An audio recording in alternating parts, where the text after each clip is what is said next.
Quarto presents the Encyclopedia of the Weird and Wonderful, curious and incredible facts that will blow your mind. Written and read by Milo Rossi.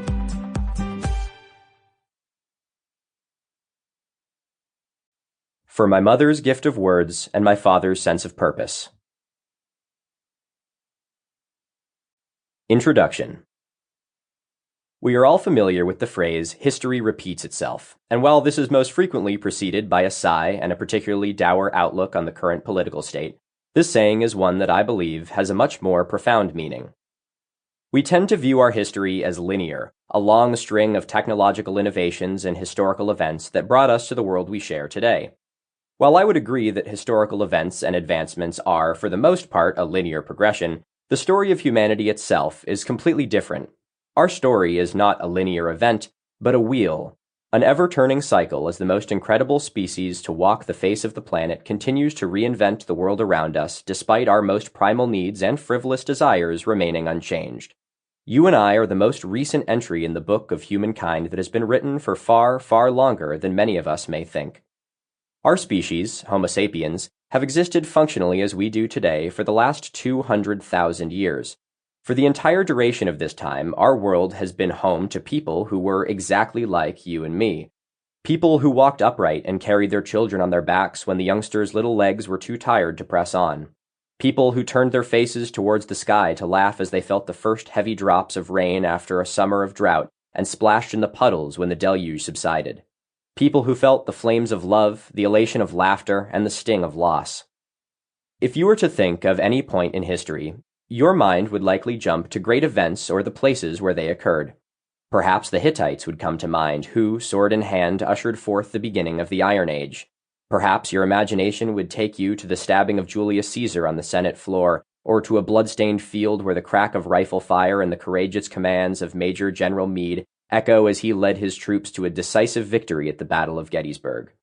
But have you ever wondered what it was like to be a mother during the Mesolithic period, as the climate shifted, the seas rose, and the wild game migrated? Or what types of dogs paced the wide streets and narrow forest paths of North America as their masters constructed some of the largest earthen works in the world? Or what meals were eaten by starlight under the old-growth forests of ancient Europe? How China accidentally invented standardized testing by refining their government? Or what fashion trends shook the mining camps during the California gold rush? With no one left from these times, it can be hard to look back upon the people of the past and think of them as more than just a faceless horde. But it is these average people who make history. With an estimated 120 billion people having lived, breathed, and died on this spinning celestial rock, it is no small wonder that the names that withstand the test of time are those who accomplished great feats, and not those who jumped a little too hard in a puddle and got soaked. Yet there is something about these simple stories that put a smile on our faces. Something so timeless about a shared human experience that enchants the imagination more than an index of great events in the back of a dusty textbook. You could read about the speculated life of the great Viking Ragnar Lothbrok and surely be captivated by the stories of this legendary hero. Yet no matter how great his achievements may be, there is something about the simple story of another Viking who once stood 10 feet above sea level and felt the need to carve into a rock, "I am very high up," that fascinates us in a much different but equally powerful way. While this Viking's name may be long lost to time, it is safe to say that his sense of humor is one that transcends nearly 1,000 years of human development. Despite the more mundane experiences frequently being left out of the history books, the evidence for it litters our world. While we cannot resurrect every tale in our history, there are countless that resonate as part of the cyclical human experience. For this reason, this book has been divided into chapters based around the stages of life. We will start at the very beginning, a very good place to start, with birth and early childhood. As we make our way through this human story, we will learn about the meals we ate, love and sexuality, fashion statements, work and education, and finally, the great equalizer, death, and the burial practices it has inspired.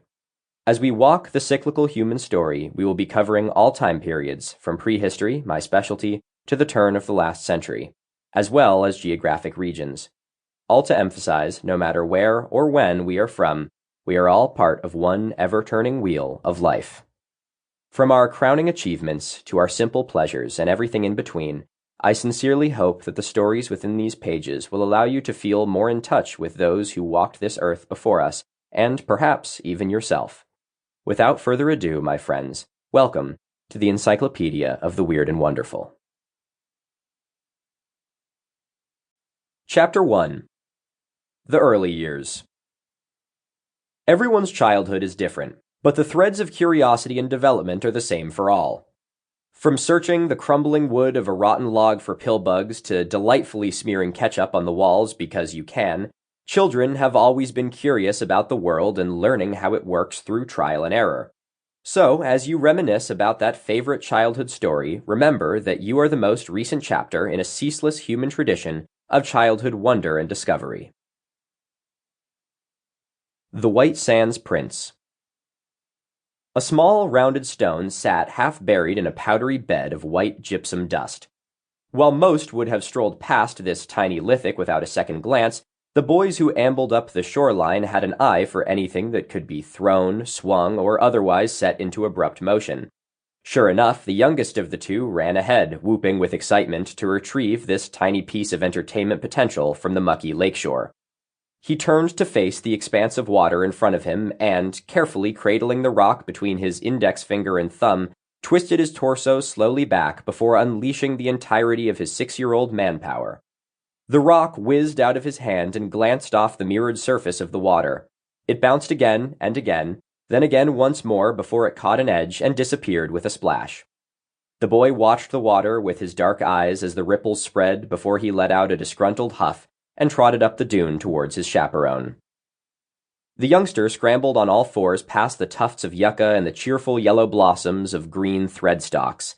At the top of the dune, he stopped abruptly next to his brother, who gazed down into the lush valley and let out a low sigh of awe.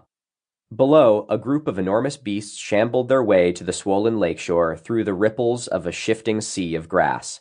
Their coats were shaggy and dark, and wet gypsum from the valley floor had splashed and dried around their legs. Each slow and lumbering step required correction to ensure that the beast remained pointed in the right direction as its enormous feet slid on the slick substrate. The boys stood upright and gazed in wonder at the procession below. Both knew that these lumbering creatures posed no threat to them so long as they kept their distance. The youngest of the two looked down at the herd and jumped up and down, waving his hands in the air and hooting with excitement. Several juvenile sloths that had been playing on the outskirts, much like this youngster, started then shambling their way back to the protective flanks of their herd. One of the largest of the beasts turned its head slowly to gaze at the two tiny bipedal figures who stood high on the grassy ridge. It uttered a low, bellowing moo and returned to its duty of keeping up the rear. When did people first set foot in North America? Despite the perceived simplicity of this question, it is one of the most contested topics in archaeology.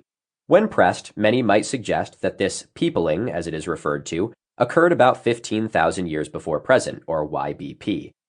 This date is derived from evidence of Clovis culture scattered across the continent, from the lush forests of what is now known as the Pacific Northwest to the shimmering grasslands of the Great Plains.